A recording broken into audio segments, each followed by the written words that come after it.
ಒಂದೂರಲ್ಲಿ ರಾಮು ಎಂಬ ವ್ಯಕ್ತಿ ಇದ್ದನು. ಅವನು ಬಹಳ ದುರಂಕಾರಿ ವ್ಯಕ್ತಿಯಾಗಿದ್ದನು.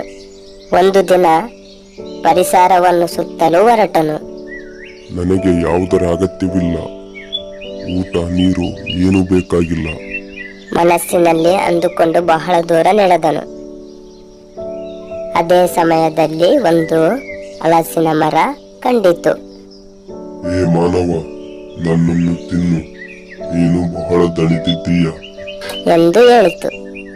ನನಗೆ ನಿನ್ನ ಅವಶ್ಯಕತೆ ಇಲ್ಲ, ನಾನು ನಿನ್ನಂತ ಹಣ್ಣನ್ನು ತಿನ್ನಲು ಬಯಸುವುದಿಲ್ಲ ಎಂದು ಕೋಪದಿಂದ ಹೇಳಿ ಹೊರಟು ಹೋಗುತ್ತಾನೆ. ಸ್ವಲ್ಪ ದೂರದಲ್ಲಿ ಕಿತ್ತಾಳೆ ಹಣ್ಣಿನ ಮರವನ್ನು ನೋಡುತ್ತಾನೆ. ಏ ಮಾನವ, ನನ್ನನ್ನು ತಿನ್ನು, ನಾನು ನಿನಗೆ ಆಹಾರ ಸಮಸ್ಯೆಯನ್ನು ತೀರಿಸುತ್ತೇನೆ. ನನಗೆ ನಿನ್ನ ಅವಶ್ಯಕತೆ ಇಲ್ಲ ಎಂದು ಹೇಳಿ ಹೊರಟು ಹೋದನು. ಮತ್ತೆ ಸ್ವಲ್ಪ ದೂರದಲ್ಲಿ ಸೇಬಿನ ಮರವು ಕಂಡಿತು. ಏ ಮಾನವ, ನಿನಗೆ ಮುಂದೆಲ್ಲೂ ಆಹಾರ ಸಿಗುವುದಿಲ್ಲ, ನನ್ನನ್ನು ಸೇವಿಸು ಎಂದು ಸೇಬಿನ ಮರ ಹೇಳಿತು. ನನಗೆ ನಿನ್ನ ಅವಶ್ಯಕತೆ ಇಲ್ಲ ಎಂದು ಗರ್ವದಿಂದ ಹೇಳಿದನು. ಹೀಗೆ ಅವನು ಬಹಳ ದೂರ ಹೊರಟನು. ಹಸಿವಾಗಲು ಪ್ರಾರಂಭವಾಯಿತು.